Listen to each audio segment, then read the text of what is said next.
tengah.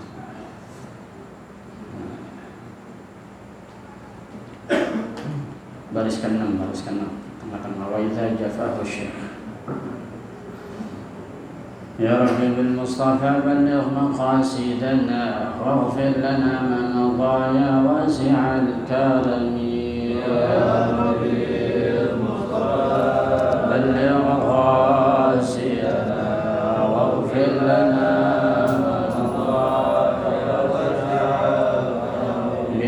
الدواب فلم تهرب وما وقعت ذبابة أبدا في جسمه الحسن يا ربي المصطفى سيدنا واغفر لنا ما مضى يا واسع كتفاه قد عدت قوما إذا جلسوا عند الولادة صف هذا بمختتم يا ربي بالمصطفى بلغ مقاصدنا واغفر لنا ما مضى يا واسع هذه الخصائص فاحفظها تكن أمنا من شر نار وسراق ومن محن يا ربي بالمصطفى بلغ مقاصدنا واغفر لنا ما مضى يا واسع اللهم صل وسلم وبارك عليه وآله. Alhamdulillah wa syukru lillah wa salatu wassalamu ala rasulillah Muhammad bin Abdullah wa ala alihi wa sahbihi wa ala la hawla la quwwata illa billah. Amma ba'du, rabbi shrah li sadri wa yassir li amri wa hdi qalbi wa saddid lisani bihaqqi nabiyyina Muhammadin sallallahu alaihi wasallam. Allahumma inna nas'aluka al-futuh wal munuh wal rusukh wa tawbatan nasuh wa salahal jasadi wal ruh. Wa idza jafahu syaikhu.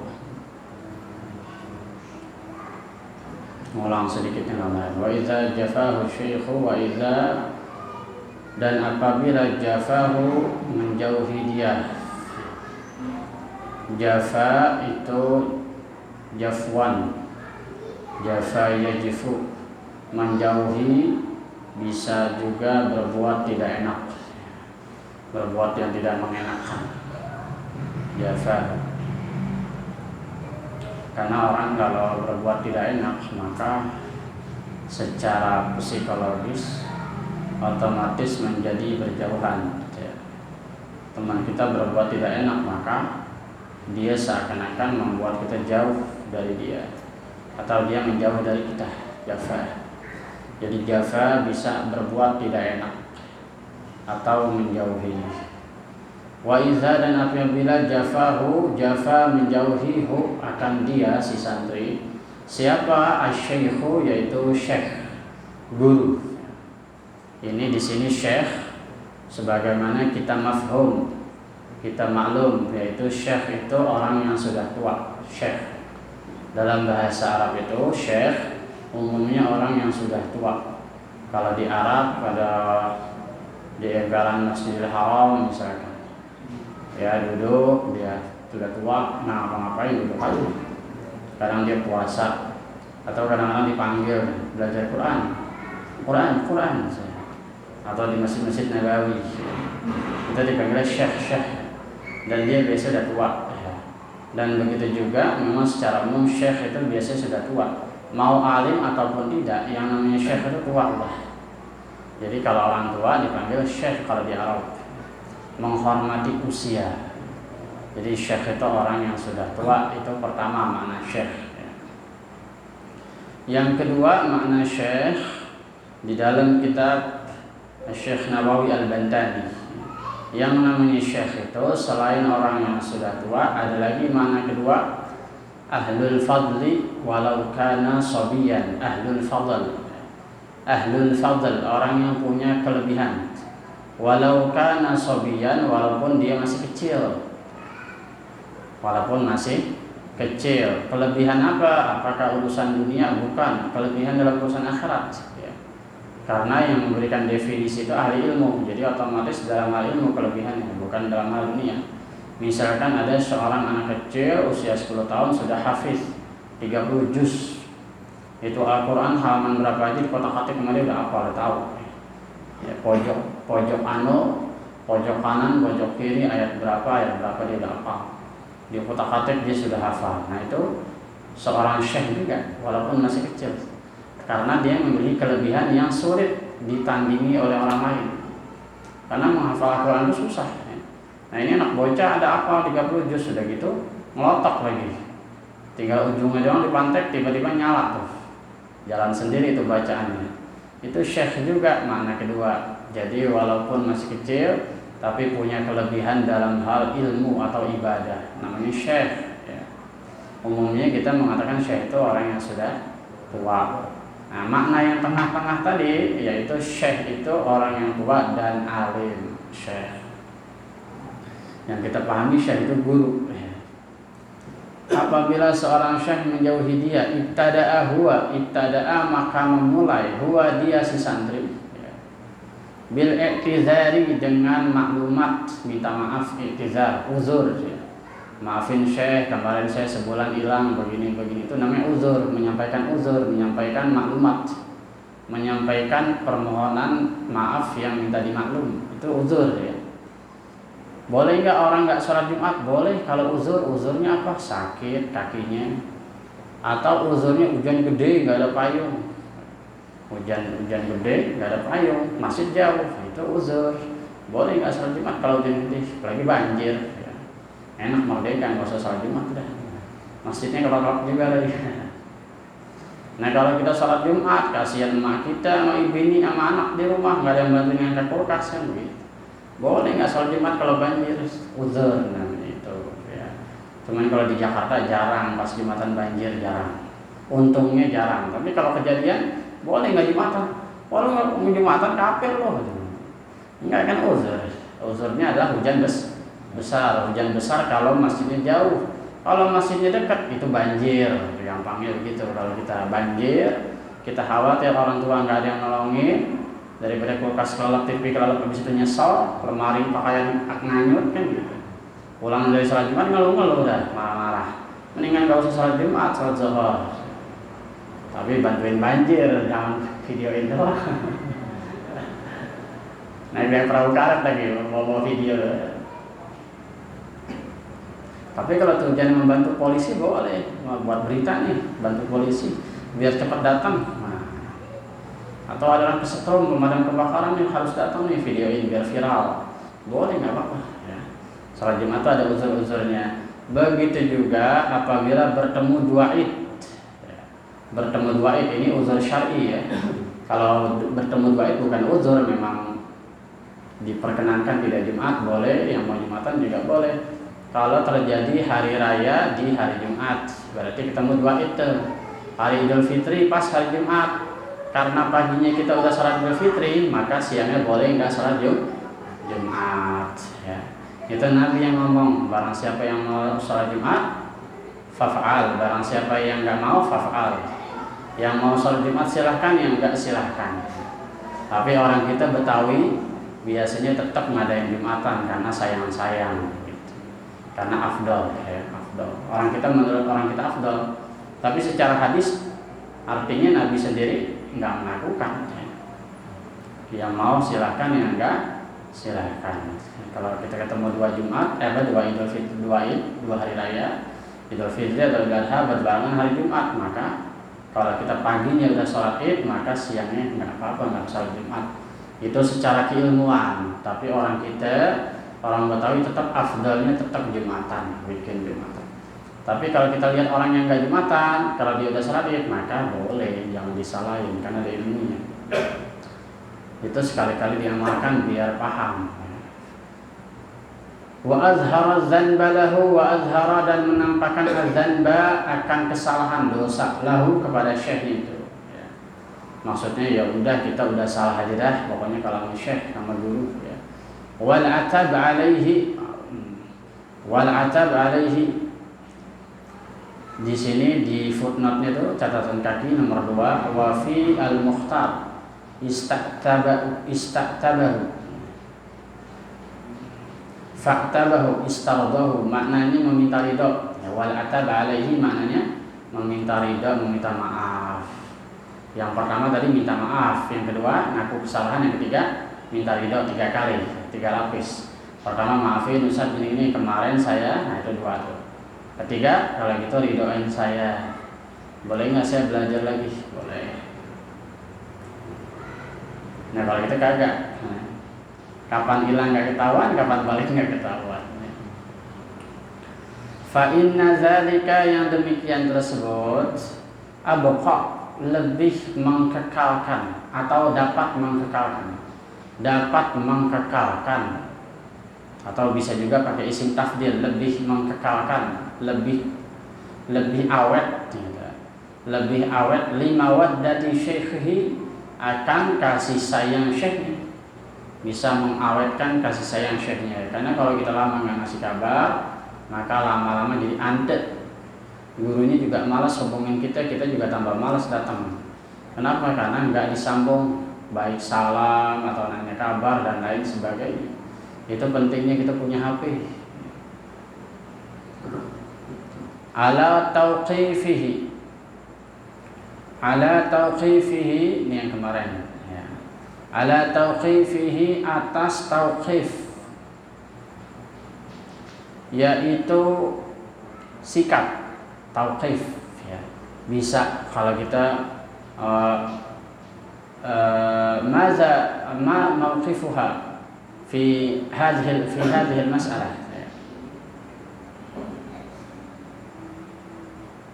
Mauqifuka fi hadhihi al-mas'alah, bagaimana prinsip Anda tentang masalah ini. Nah, kalau orang diskusi fikih ya, mauqifuka fi hadhihi al-mas'alah, pendapat Anda apa? Atau prinsip Anda apa? Prinsip bisa, pendapat bisa. Prinsip saya begini, harus begini. Fikih, mauqif, ya. Tauqif. Ya. Jadi apa-apa yang mengandung sikap, atas sikap ya, atas sikap syekhnya itu, tauqifi.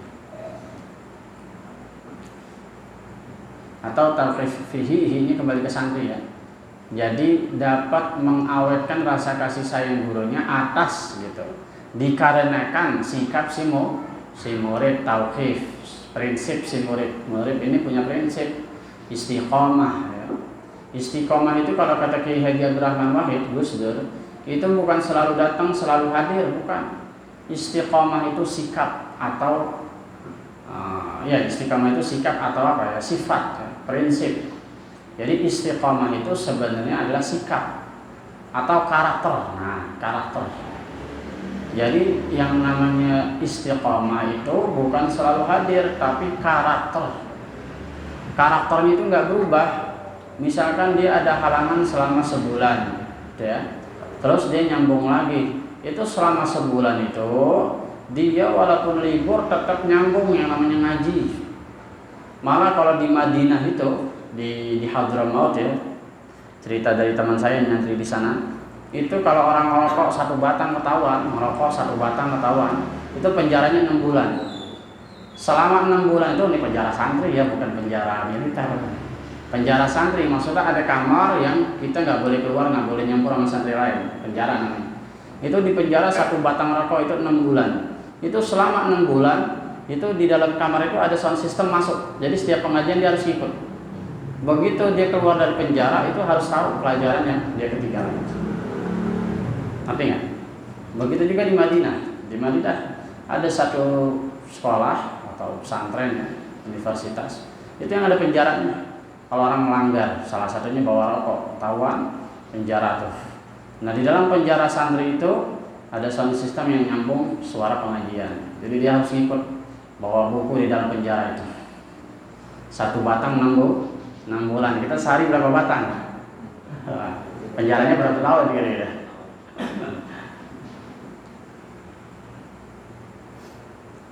Ada lagi kata teman saya orang Kalimantan gini, gampang kalau di Arab Saudi kalau mau halal rokok, rokoknya yang berjilbab tuh, Samsur Eiffel. Rokoknya yang pakai jilbab, Samsur Eiffel. Nah itu boleh ke Arab katanya.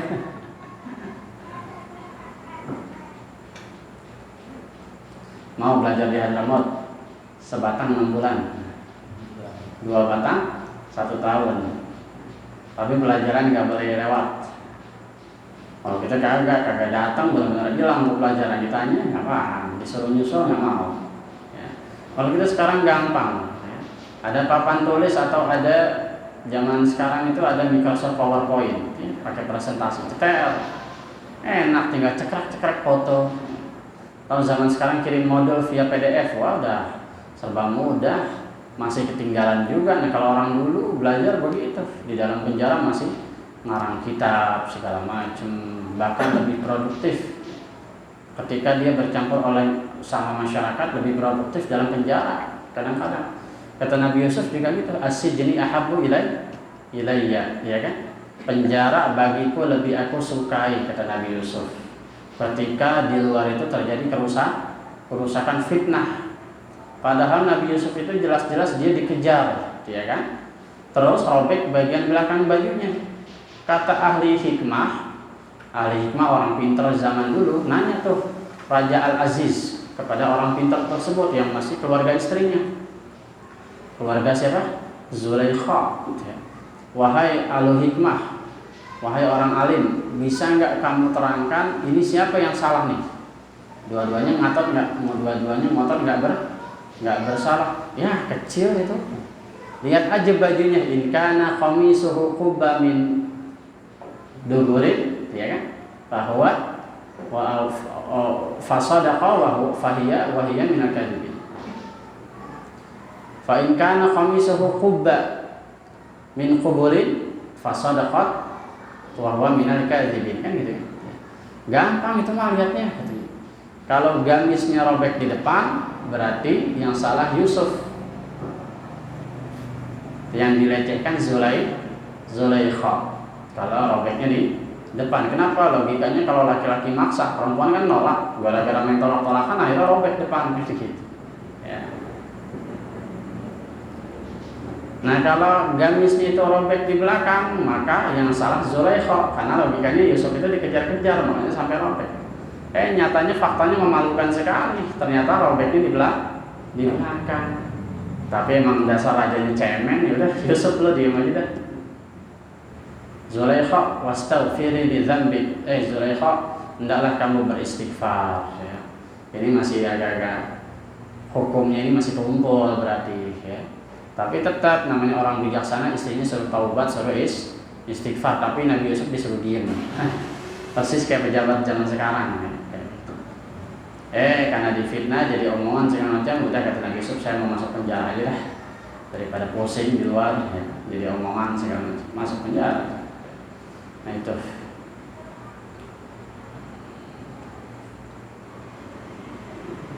Ala tauqif, ya, prinsip istiqomah itu prinsip, ya.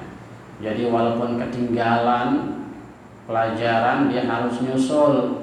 Itu namanya rajulun qalbuhu muta'alliqun bi masjid. Hatinya terpaut dengan masjid. Masjid itu tempat zikir, tempat menuntut ilmu tuh. Walaupun fisiknya tiap hari kerja, tapi pikirannya ngaji. Kalau kita fisiknya ngaji, pikirannya bazar tuh tadi pas lewat.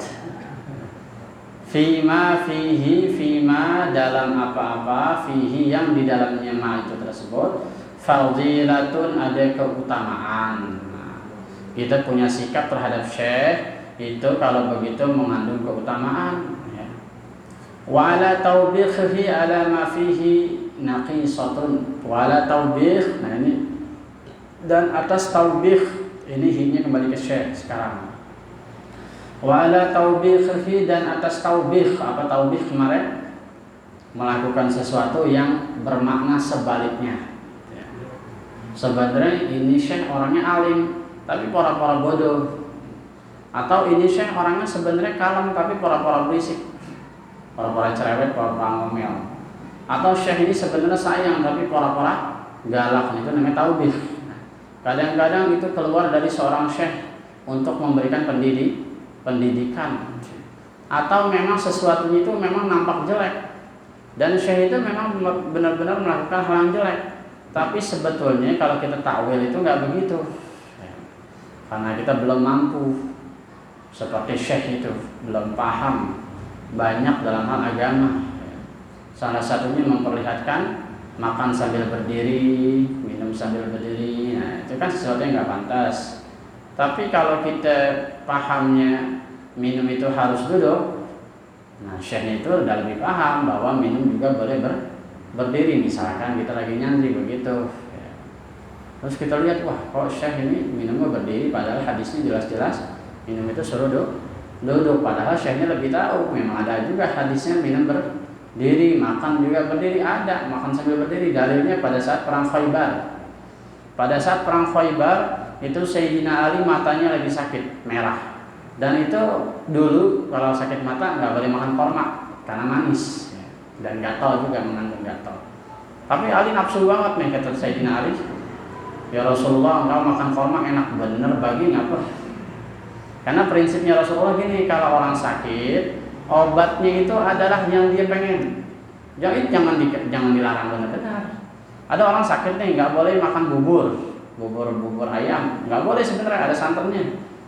Pakai santan, jangan pakai santan dah. Tapi gue pengen banget kalau nggak pakai santan, ante, nggak apa-apa, kasih dikit. Karena kata Nabi obatnya itu justru yang dia pengen, tapi jangan kebanyakan, nanti jadi penyakit. Jadi kalau ada orang sakit pengen buat semangka, padahal nggak boleh, jelas-jelas nggak boleh. Jangan makan semangka, ntar ngelilit tuh. Satu aja dah, kasih satu. Ya ternyata enak juga, kasih dah 2 sampai 3 kali. Kalau udah minta ke 4 kali, udah di stop, dilarang, karena ada penyakit. Jadi prinsipnya Nabi itu kalau ada orang sakit ditanya lu mau apaan, padahal dipantang. Jadi kalau prinsipnya Nabi sebenarnya nggak ada pantangan. Yang dipantang itu kalau sudah keterlaluan. Menurut dokter ini udah nggak boleh. Kalau emang pengen banget, kasih barang 1 atau 2, itu obat. Jadi hasrat orang sakit itu pengen apa, itu sebenarnya obatnya. Kalau prinsipnya Nabi. Apa itu tadi ngomongnya sabar? Taubih, ya, sikap. Seperti minum berdiri, makan berdiri. Nah kalau makan boleh nggak berdiri? Boleh kalau lagi kondangan di gedung, kagak pakai bangku model orang Yahudi zaman sekarang. Itu uniknya yang ngelakuin keluarga Arab kebanyakan keluarga Arab. Karena saya lama dulu di Arab, 3,5 tahun, maksudnya di keluarga Arab di Kemang ya. Itu kalau pesta di gedung itu kagak ada bangku. Nah kita juga yang pekerja itu juga dapat makanan jatahnya naik ke atas. Kita lihat tuh seorang semuanya ngobrol di atas sambil berdiri makan. Boleh nggak tuh? Boleh kalau emang nggak ada bangku. Yang penting jangan sambil jalan. Yang penting jangan sambil jalan. Dalilnya tadi perang Khaybar, Ali pengen banget tuh minta kurma. Dikasih Nabi 1, Nabi 2 sampai 7 kali. Nah terus kata Nabi, bijinya kumpulin, pegang bekal, bawa ke perang. Itu Sayyidina Ali sambil makan kurma, sambil bawa senjata, teriak-teriak, ya, aku Ali, aku Sayyidina Ali, kata Ali. Nah itu orang Khaybar, orang Yahudi dengar nama Ali doang dan gemeteran ya. Nggak ada selama berminggu-minggu yang mampu merobohkan itu benteng. Sayyidina Ali cuma teriak-teriak doang langsung bubar pasukan. Saking udah terkenal Sayyidina Ali itu super berani, udah siap mati. Ali cuma teriak-teriak doang, aku Ali, datang kepada kalian ya. Sayyidina Ali yang bisa membebaskan itu benteng. Itu obat. Padahal Ali waktu itu lagi sakit mata dan dia makan sambil lari terus sambil jalan. Jimat juga dari Nabi itu, ya, karena Nabi suruh pegang. Mungkin kalau ada orang tahu ransel megang batu koral itu kali itu dalil. Jimat gitu. Taubih sesuatu yang sebaliknya, bermakna sebaliknya, tapi nampaknya buruk tuh kalau taubih. Ya. Begitu juga kemarin yang kita bilang itu Nabi Ibrahim bilang haza rabbi, ini bintang Tuhanku, ini bulan Tuhanku, ini matahari Tuhanku. Itu nadanya nada pertanyaan, konotasinya konotasi pertanyaan. Jadi nanya cuman bermakna sebaliknya, ya. Nanya dengan jawaban yang jawabannya udah pasti tidak. Ya. Haza rabbi, ya. Yang begini Tuhan gua. Haza rabbi, yang begini Tuhan saya. Maksudnya Nabi Ibrahim itu justru menghina itu bintang, menghina itu bulan, menghina matahari. Karena nggak mungkin yang namanya Tuhan itu tenggelam. Nah kalau Tuhan tenggelam, gue lagi berdoa nggak ada nomor dia tak. Ya. Maka wajhiya lillazi fataras samawati wal ard hanifan musliman wa ana awwalul muslimin. Jadi taubih itu nanya dengan jawabannya tidak. Namanya istifham inkari kalau dalam bahasa tafsir. Istifham inkari, nanya yang jawabannya enggak, inkar. Itu taubih. Jadi kalau ada aliran-aliran atau ajaran-ajaran yang mengatakan Ibrahim pernah ateis, itu salah besar. Ya. Dulu kalau kita di majlis-majlis itu majlis gelap di mana aja tuh, di Bojong, di Gunung Salak. Saya udah kemana-mana itu dulu. Di Bojong, di Gunung Salak, di Citayam, di Depok, di mana aja majlis malam. Rata-rata guru ini ngomong gitu. Nabi Ibrahim aja pernah sesat. Jadi wajar kalau kita mencari Tuhan. Sampai ada judul kalau mencari Tuhan. Tuhan dicari-cari. Jadi Nabi Ibrahim bukan sesat, justru dia itu bertanya kepada umat, ya. Yang begini kalian katakan Tuhan saya? Enggak lah. Gitu. Jadi taubih tuh ya. Jadi konotasinya begitu. Itu saja sudah memakai konotasi bahasa Arab, kita masih salah. Ya. Apalagi pakai konotasi Jawa yang bahasanya kayak sinden ngaji Quran, lebih nggak paham lagi gitu. Ala ma fihi naqisatun, yang mana menampakkan kekurangan, naqisah, kekurangan lah pokoknya ya. Pokoknya syekhnya terlihat kekurangan gitu. Ada kekurangannya, wah ternyata syekhnya ada kekurangan ini juga nih. Nah yang begitu-begitu maknailah dengan taubih. Nampak yang buruk-buruk, maknanya sebenarnya nggak begitu. Salah satu contohnya yang paling terkenal kisah. Ada kisah. Kisahnya ini agak-agak ajaib ya, boleh percaya boleh kagak. Pokoknya kalau yang ajaib-ajaib boleh percaya boleh kagak, bebas. Ini cerita dari guru-guru. Ada jatuhnya para habaib namanya Syekh Abdurrahman Segaf. Suatu waktu Syekh Abdurrahman Segaf ini itu lagi nimba air. Dilihat sama muridnya. Begitu dilihat sama muridnya, itu di sampingnya ada perempuan cantik dan gak dikenal. Langsung itu muridnya itu hatinya berkata, kok guru saya nimba barang perempuan ya, ditemenin. Akhirnya dikasyaf, dilihat itu sama Syekh Abdurrahman As-Segaf ya. Begitu matanya, hijabnya dibuka, diusap matanya, itu bukan lagi sosok perempuan. Bukan lagi sosok perempuan. Artinya sosok seperti hantu, ngerti nggak?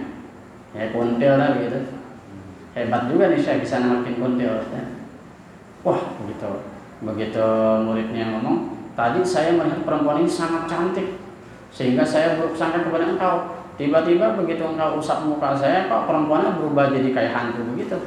Kata Syekh Abdurrahman Segaf, ketahuilah sesungguhnya semua urusanku sudah dibantu oleh dunia dan seisinya. Jadi yang kamu lihat barusan itu gambaran dunia. Artinya kalau aku mau ini air meluap dengan sendirinya, aku akan lakukan. Tapi aku pengen jadi seperti manusia biasa yang nimba-nimba. Jadi kalau dia panggil itu air suruh keluar, bisa aja kata dia. Nah itu makna dari perempuan yang dilihat. Ya sebangsa jin lah gitu, sebangsa jin. Dan memang faktanya beliau itu kabarnya nggak menikah atau menikah, tapi beliau juga disukai oleh jin. Syekh Abdurrahman Segaf suatu waktu disukai oleh jin dan jin ini minta dikawinin. Nah dalam mazhab Syafi'i kawin sama jin nggak boleh. Dalam mazhab Syafi'i kawin sama jin nggak boleh. Kalau mazhab lain boleh kawin sama jin kalau mampu. Dalam mazhab Syafi'i tidak boleh. Jangankan sama jin, sama kita terlalu miskin sama terlalu kaya nggak boleh. Dulu pernah kita bahas. Namanya mukafaah, tidak kufu, tidak sempurna. Atau perempuannya terlalu miskin kawin sama kita yang kebangetan kaya, kalau bisa jangan. Kalau dalam mazhab Syafi'i, kalau mau nikah itu cari yang sepadan, selevel. Dan kalau bisa satu jiwa supaya awet rumah tangganya, terhindar dari fitnah yang lebih besar. Kalau fitnah pasti ada, tapi kalau terlalu kaya terlalu miskin, itu ujiannya terlalu berat. Kasihan perempuan kita, atau kasihan juga kitanya. Akhirnya kata Syekh Abdurrahman Segar, nanti kita kawin di surga aja. Jin itu bisa suka sama manusia, ya. Wa ala kasalin, dan atas rasa malas, kasalin ya tarihi, yang meliputi itu murid, ya. Jadi minta maaflah atas rasa malas yang meliputi itu murid, yang meliputi dirinya.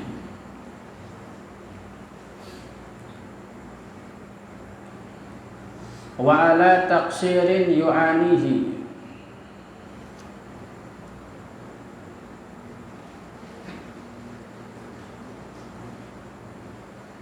wa ala taksirin yu'anihi, dan atas taksir kekurangan, ya. Yu'anihi, yang nampak, yang ditampakkan oleh syekhnya, ya. Ada syekhnya kurang mampu, nggak bisa ngasih makanan, maka hal-hal tersebut itu harus kita tafsirkan masih banyak nikmat atau kebaikan atau karunia yang keluar dari syekhnya daripada kekurangannya. Jadi kalau ngaji nggak ada makanannya, ya maklum aja dah, emang syekhnya juga belum kaya. Atau sesekali atau sediaan air putih doang, yang kayak gerutu, gitu. Itu taksir, ya, kekurangan yang ditampakkan oleh syekh, atau syekhnya itu ya hidupnya masih biasa-biasa aja. Nah itu kita harus ridho, ya. Jangan sampai merubah sikap kita kepada guru, karena kita bukan mencari itu guru, yang kita cari adalah ilmu. Makanya sebenarnya begini, sebenarnya nggak berhak seorang guru mengatakan saya punya murid, nggak berhak seorang guru mengatakan saya punya murid. Boleh kita cek, itu prinsipnya Syekh Muhammad Said Ramadan Al-Buti, Syekh Al-Buti, ya, yang di Turki atau di Suriah, ya. Kenapa kemarin Turki sama Suriah gempanya bareng karena perbatasan. Nah, itu Syekh Al-Buti itu tinggal di situ dan meninggal di situ, tinggal di situ dan meninggal di situ, meninggal juga dibom oleh ISIS. Nah, itu Syekh Al-Buti seumur hidup, kata Syekh Al-Buti, saya nggak pernah dicium tangan saya, atau saya nggak pernah mau, dan saya nggak pernah mengatakan saya punya murid, satu pun saya nggak punya murid, kata Syekh. Kenapa? Karena murid itu artinya aroda yuridu irodatan, bahwa murid orang yang menginginkan, ngerti nggak? Orang yang menginginkan. Nah, sementara hakikatnya itu muradun huwallah. Yang namanya yang diinginkan, yang dituju itu cuma Allah. Sekarang kita ngaji niatnya apa? Ngaji niatnya apa? Lillahi ta'ala bukan? Apa kanali ustaz? Atau kanali mertua? Ngaji karena mertua. Atau kanali ashab, karena teman-teman gak enak sama teman-teman pada ngaji gua kagak. Yang kita tuju sholat ibadah, ya. Wa mahyaya wa mamati lillahi rabbil. Begitu juga kita ngaji, begitu juga kita ilmu. Maka kita murid hakikatnya orang yang menginginkan Allah, dan yang diinginkan adalah Allah. Makanya nggak berhak seorang guru mengatakan ini murid saya, ini murid saya. Karena murid itu hakikatnya milik Allah. Jadi orang itu nggak punya murid, yang punya murid cuma Allah. Jadi ketika kita mengatakan murid, yang kita inginkan sebenarnya hakikatnya adalah Allah, bukan gurunya itu. Jadi yang dilihat itu ilmu, bukan keadaan guru. Ini agak-agak susah kalau ada begini, harus jeli. Itulah yang dikatakan Ali, unzur ma qala wa la tanzur man qala. Lihatlah pembicaraan, jangan lihat yang ngomong. Karena siapapun yang ngomong, kalau itu baik, hakikatnya yang ngomong adalah Allah. Jadi lihat itu Allahnya. Kalau kata Habib Ali Simtuduror, boleh cek dalam manaqib Habib Ali Simtuduror, apa kata beliau? Jangan lihat kebenaran dari ulama. Bahaya nggak tuh? Jangan lihat kebenaran dari ulama. Tapi kata-katanya nggak sampai situ doang. Lihatlah ulama dari kebenaran. Ngerti nggak?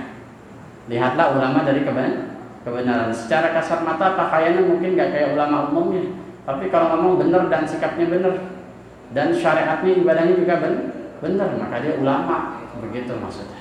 Berbalik-balik.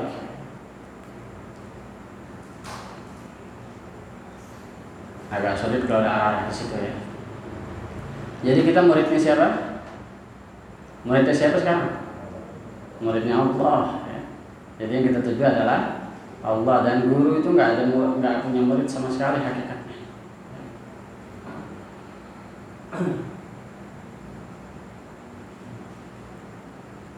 Au ghairi dzalika, atau yang selain itu, mimma fi iqafihi alaih wa tawbihihi, ya.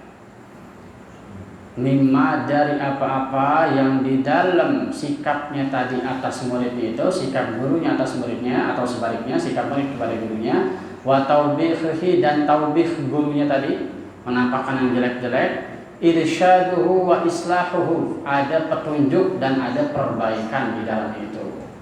Pasti perlakuan buruk guru, pasti ada petunjuk di dalamnya, ada kebaikan di dalamnya. Ada aja kelakuan buruk guru yang kita baru tahu maknanya nanti kalau udah dewasa.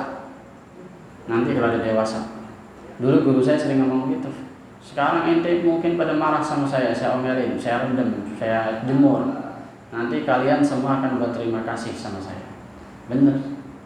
Karena kalau nggak begitu, kita nggak pinter-pinter. Ya.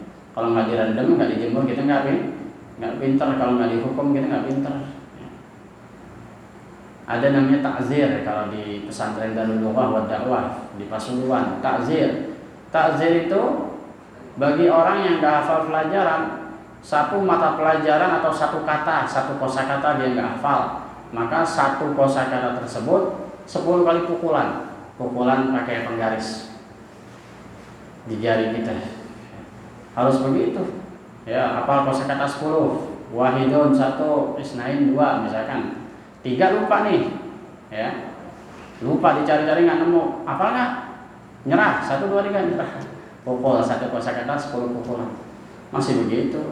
Karena kalau enggak gitu kita enggak pinter karena nggak punya tanggung jawab, ngerti nggak punya tanggung jawab. Gurunya udah capek-capek mengeluarkan mutiara segitu banyaknya ilmu, dasar murid ini mata duitan. Kalau diambil dikasih duit berebut dia, tapi kalau dikasih ilmu pada nolak. Kasih duit cepat segera. Ya. Kita kan modelnya begitu. Tahu nggak umat Nabi Musa? Kenapa Nabi Musa marah banget sama umatnya ketika ditinggal ke gunung Sinai? Itu malah pada nyembah sapi dari emas. Tahu nggak mananya apa? Padahal kalau secara logika kita pikir kayaknya nggak mungkin ya. Sebodoh-bodohnya orang, seprimitif-primitifnya orang, kayaknya orang semua tahu kalau yang namanya patung itu bukan Tuhan. Harusnya kan iya. Ya. Walaupun umat Nabi Musa itu orang dulu, tapi pintar-pintar, cerdas-cerdas karena orang Yahudi. Dan orang Yahudi itu udah Allah sumpah, wa anni faddaltukum 'alal 'alamin. Saya sudah sumpah kamu akan senantiasa menguasai dunia. Orang Yahudi udah disumpah sama Allah, dan Allah itu nggak mau jilat omongan sendiri karena udah disumpah. Biar kata bangor, tetap Yahudi itu akan menguasai dunia. Wa anni faddaltukum 'alal 'alamin, udah disumpah di Al-Qur'an. Dan aku sudah bersumpah kalian aku jadikan penguasa dunia. Itu apa maknanya? Sampai umat Nabi Musa itu menyembah patung yang cuma bisa saya kayak patung di Transmart gitu. Ya. Terus bergerak dan terbuat dari emas. Maknanya apa coba? Maknanya itu orang itu cenderung tidak sabar ketika dikasih ilmu, dan cenderung cepat kalau urusan dunia yang kelihatan, yang jelas-jelas kelihatan. Emas itu cepat kelihatan, duit itu cepat kelihatan. Kalau ada duit itu cepat. Tapi kalau soal ilmu, kalau bisa janganlah, kalau bisa libur. Kalau bisa libur. Kalau ada kabar libur girang banget. Besok libur dulu, alhamdulillah. Alhamdulillah katanya bukan nyariin. Dulu saya begitu ya. Kalau udah libur, wah girang banget. Wa ya'udda dan hendaklah seorang santri, seorang murid menghitung-hitung, adat hitung. Bila adadin wala hasrin, adat hitung. Ya'udda menghitung-hitung ya. Jadi tadi kalau dikasih nggak enak sama gurunya dari sikap-sikap atau perbuatan atau apa aja, wa ya'udda hendaklah seorang murid itu menghitung-hitung zalika, Yang demikian tadi dibandingkan yang demikian tadi, jadi bisa menghitung, bisa membandingkan. Minasyekh, dari syekhnya itu, min ni'amillahi ta'ala, dari nikmat-nikmat Allah Ta'ala. Berapa banyak nikmat Allah yang sudah dikeluarkan, diberikan kepada kita melalui guru. Berapa banyak. Dari yang kita nggak paham, hal yang paling kecil sampai yang paling besar, sampai bikin cakar ayam aja saya bisa, cakar ayam.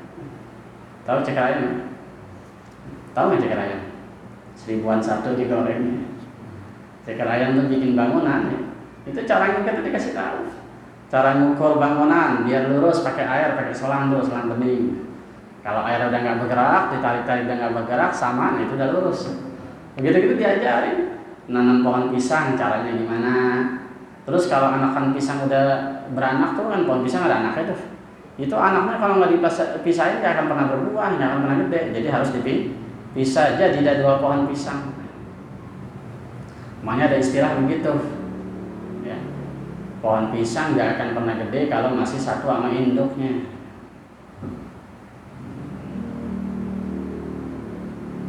Sama kayak kita, ya. Kita udah kawin, tinggal mertua, nggak akan pernah gede. Ibarat pohon pisang, tinggal sama induk, nggak akan pernah gede. Makanya dianjurkan kalau udah menikah itu berpisah. Supaya apa? Supaya harum terus kayak bau durian gitu, enak terus. Ya. Oh tapi tujuan saya baik, menjaga mertua karena mertua udah tua. Nah itu beda prinsip. Bi'tina'i syekh bihi wa nazri ilaih. Bi'tina'i syekh bihi, yaitu berupa perhatian gurunya itu selama ini, wa nazrihi ilaih, dan pandangan guru kepadanya. Jadi jangan cuma lihat urusan makanan, duit dan lain sebagainya ya. Memang kalau ada syekh yang model begitu emang lebih untung. Kenapa? Karena kitab dibeliin, fasilitas dibeliin, udah bisa mondok, udah segala macam, karena syekhnya udah kaya. Tapi selama syekhnya belum ngasih, banyak yang lebih besar anugerah Allah yang dikasih berupa ilmu. Itu yang harus kita pandang. Makanya kita istiqomah. Fa inna dzalika, karena sesungguhnya itu, fa inna dzalika, karena sesungguhnya itu. Terus amyalu liqalbi syekh, amyalu liqalbi syekh, lebih condong buat hati gurunya itu. Amyala boleh juga, amyala boleh. Fa inna dzalika amyala liqalbi syekh, atau amyalu juga boleh. Kalau amyala fi'il, kalau amyalu isim ya. Amyalu lebih membuat hati condong liqalbi syekh, bagi hati gurunya itu. Jadi hati gurunya lebih bikin condong kepada dia, karena si murid itu tahu terima kasih, maka lebih sering diperhatiin. Wa ab'atsu 'alal iqtina' bi masalihih, wa ab'atsu, dan lebih mendorong, lebih memotivasi, 'alal iqtina'i, atas perhatian guru, bi masalihihi, dengan apa-apa yang mengandung kebaikan-kebaikan. Wa idza awqafahu syekh wallahu a'lam bissawab. Persiapan banyak sebenarnya, tapi waktu. Yang mau nanya?